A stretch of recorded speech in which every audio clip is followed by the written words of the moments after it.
3 बार ताली बजाना और आपके पितृ हो जाएंगे प्रसन्न। नमस्कार दोस्तों, स्वागत है एक बार फिर आप सभी का शिव पुराण के उपाय में। आज साल 2024 की पहली एकादशी है, सफला एकादशी, वो भी रविवार के दिन। देखिए, रविवार के दिन जब भी एकादशी आती है तब हम कुछ उपाय नहीं कर पाते हैं। जैसे तुलसी जी से जुड़े हुए कुछ उपाय हम नहीं कर पाते हैं, तो हमें कुछ ना कुछ विशेष उपाय करना चाहिए। रविवार की एकादशी पर आज करने वाले 3 विशेष उपाय के बारे में आज के इस वीडियो में हम आपको बताएंगे। देखिए, सफला एकादशी पौष मास के पवित्र महीने में आती है, जो जीवन में तेज की वृद्धि करती है। तो देखिए, 3 उपाय के बारे में हम आपको बताएंगे। सबसे पहला जो उपाय है, आपके पितरों को भी प्रसन्न करेगा। बहुत ही प्यारा सा उपाय है, 3 ताली बजाना और आपके पितृ जो हैं वो प्रसन्न हो जाएंगे।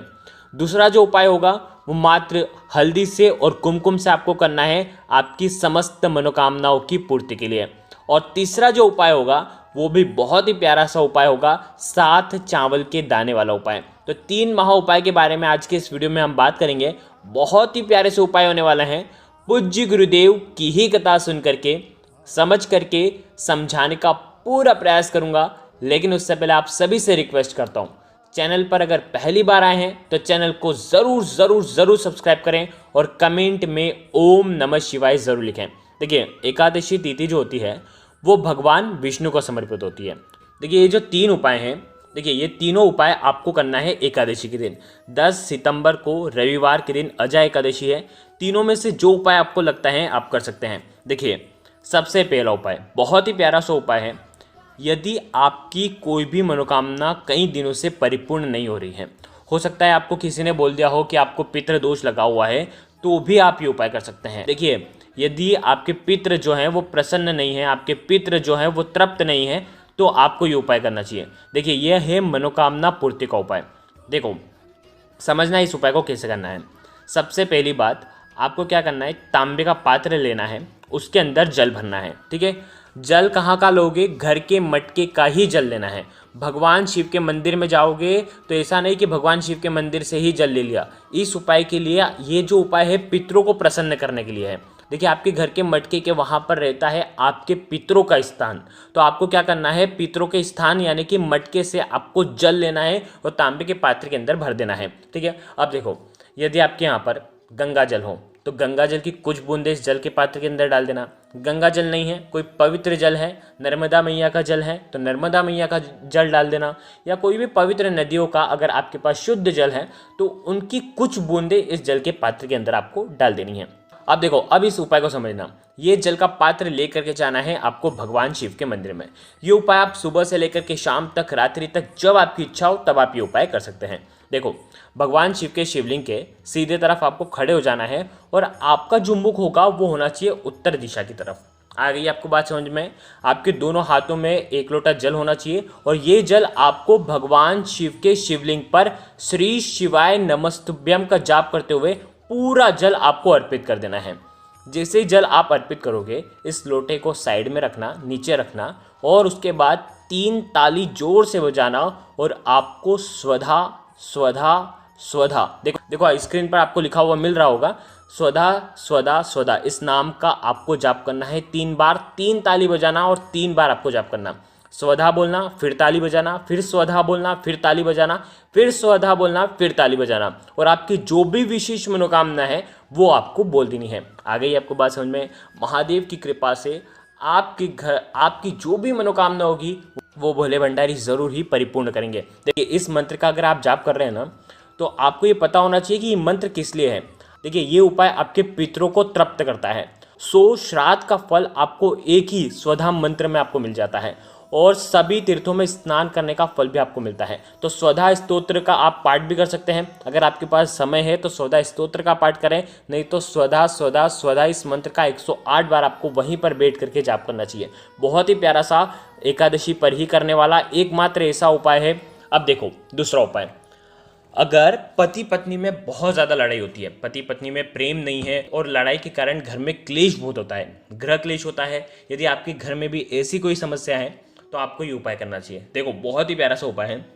एक गोल माटी का दीपक ले लेना। ठीक है, एक माटी का दीपक लेना जिसके अंदर आपको गोल बाती लगानी है। आगे आपको पसंद में इसके अंदर आपको डालना है घी। ठीक है, अब आपको क्या करना है, साथ में लेना है 1 चुटकी हल्दी और 1 चुटकी कुमकुम। देखो हल्दी अगर आप खुद पीस सकते हैं ना, तो जो हल्दी आती है ना, हल्दी की गांठ को पीस करके आप हल्दी बना सकते हैं, नहीं तो आप बाजार से रेडीमेड हल्दी भी ले करके आ सकते हैं। देखिए करना क्या है, हल्दी लेना और साथ में लेना है आपको कुमकुम। ठीक है, अब आपको क्या करना है, आप ही के घर में भगवान विष्णु की अगर फोटो है तो उनके सामने आप ये उपाय कर सकते हैं, या भगवान विष्णु के कोई भी अवतार हैं, जैसे लड्डू गोपाल हैं, तो आप भगवान श्री कृष्ण के वहाँ पर भी आप ये उपाय कर सकते हैं। देखो करना क्या है, आपको भगवान विष्णु के सामने ये दीपक आपको प्रज्वलित कर देना है। देखो ये उपाय भी आप सुबह भी कर सकते हैं या तो आप शाम को भी कर सकते हैं, लेकिन दिन में आपको ये उपाय नहीं करना है। या तो आप सुबह कर लीजिए या तो शाम को कर लीजिए। सुबह आप 8 बजे के पहले पहले ये उपाय कर लेना, 8-9 बजे के पहले पहले, नहीं तो आप शाम को 6 बजे के बाद ये उपाय करना। देखो क्या करना है, ये भी उपाय एकादशी के दिन ही करना चाहिए। भगवान के सामने आपने दीपक लगा दिया, आपको 1 चुटकी हल्दी लेना है और उसके बाद ओम नमो भगवते वासुदेवाय का 11 बार जाप करना है। हल्दी लेना है पहले, ठीक है, और उसके बाद भगवान विष्णु का जो सीधा पैर होगा ना, ठीक है, सीधे पैर के वहाँ पर भगवान विष्णु का सीधा पैर देखना, ठीक है, वहाँ पर आपको ये हल्दी डाल देनी है, उनके चरणों में हल्दी अर्पित कर देनी है। आ गई आपको बात समझ में। अब आपको क्या करना है, कुमकुम लेना है और वापस से ओम नमो भगवते वासुदेवाय का जाप करना है और उल्टे पैर में आपको कुमकुम अर्पित कर देना है। हल्दी और कुमकुम दोनों आपको अर्पित करना है और उसके बाद आपके घर के क्लेश दूर हो ऐसी आपको प्रार्थना करना है। बहुत ही प्यारा सा उपाय है, केवल आपको घर पर करना है और आपकी सारी समस्या निश्चित ही इस उपाय से दूर हो जाएगी। तो देखो ये हो गया दूसरा उपाय।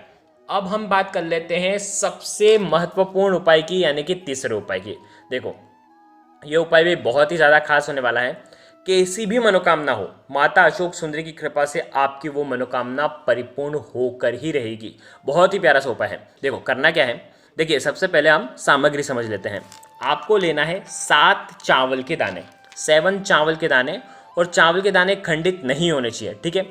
साथ में लेना है 1 चुटकी आपको पीला चंदन ले सकते हैं या तो आप केसर भी ले सकते हैं।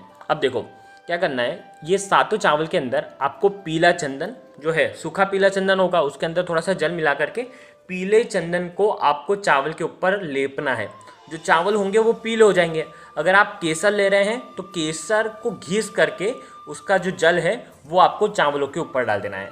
कहने का मतलब ये है, आप या तो चावल के ऊपर केसर का पानी डाल दीजिए या तो पीले चंदन का लेपन कर दीजिए, दोनों में से एक करना है, यानी कि चावल को आपको पीला करना है, ठीक है। अब साथ में लेना है 7 हरे मूंग के दाने, 7 हरे मूंग के दाने, ये भी साबुत होने चाहिए, खंडित नहीं होने चाहिए। आ गई इतनी बात आपको समझ में।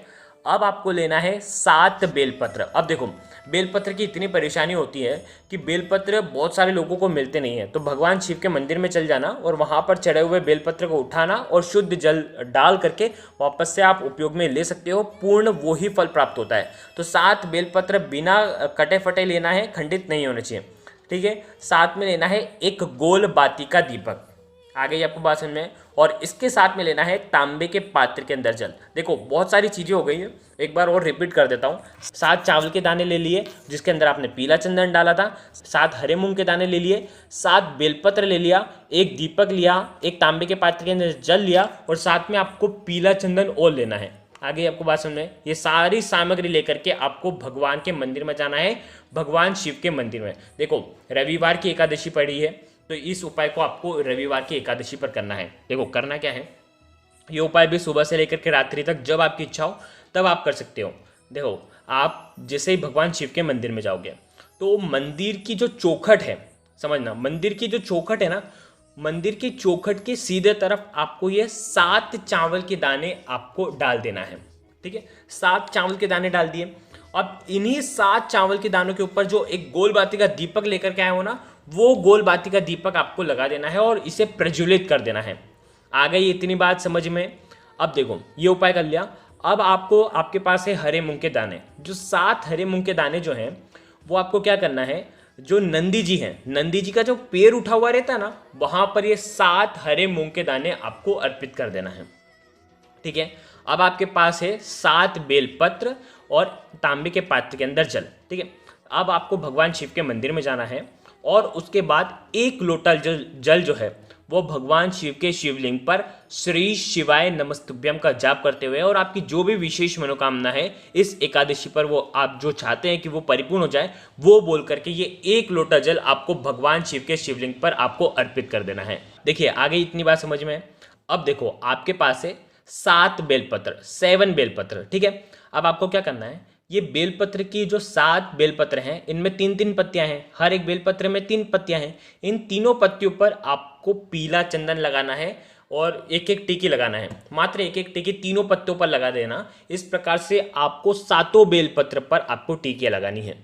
आ गई आपको बात समझ में। और टिकी कहाँ पर लगाओगे, चिकने वाले हिस्से पर, ठीक है। अब ये 7 बेलपत्र एक साथ पकड़ना और माता अशोक सुंदरी वाले स्थान पर आपको स्पर्श करवाना है, रखना नहीं है, समझना, स्पर्श करवाना है। जो भी आपकी विशेष मनोकामना है वो आपको बोलना है और ये 7 बेलपत्र माता अशोक सुंदरी वाले स्थान पर स्पर्श करवाना है, छुआना है। और जैसे डंडी का जो हिस्सा होगा वो जलाधारी की तरफ होना चाहिए। इस प्रकार से आपको स्पर्श करवाना है और आपकी जो भी विशेष मनोकामना है वो बोल देना। अब इसी बेलपत्र के 7 पत्तों को वापस से उठाना है और महादेव के शिवलिंग पर श्री शिवाय नमस्तुभ्यम का जाप करते हुए आपको अर्पित कर देना है। बस इतना सा उपाय करना है, बस इतनी सी क्रिया करनी है और आपकी जो भी विशेष मनोकामना है वो आपको महादेव जी के सामने आपको बोल देना है। जरूर महादेव आपकी ये जो मनोकामना है वो परिपूर्ण करेंगे, क्योंकि ये माता अशोक सुंदरी का विशेष उपाय है। माता अशोक सुंदरी स्वयं महादेव से कहती हैं कि इनकी मनोकामना परिपूर्ण करो। तो इस प्रकार से ये सुंदर सा उपाय करना। तो देखो एकादशी पर इस बार 3 ये उपाय में से एक उपाय तो आपको, तीसरा वाला तो हर घर में होना चाहिए, क्योंकि ये विशेष उपाय है। जरूर इस उपाय को करना। अगर आपको कुछ भी चीज समझ में ना आए तो कमेंट में पूछ लेना, गलती नहीं करना है। श्री शिवाय नमस्तुभ्यम। हर हर महा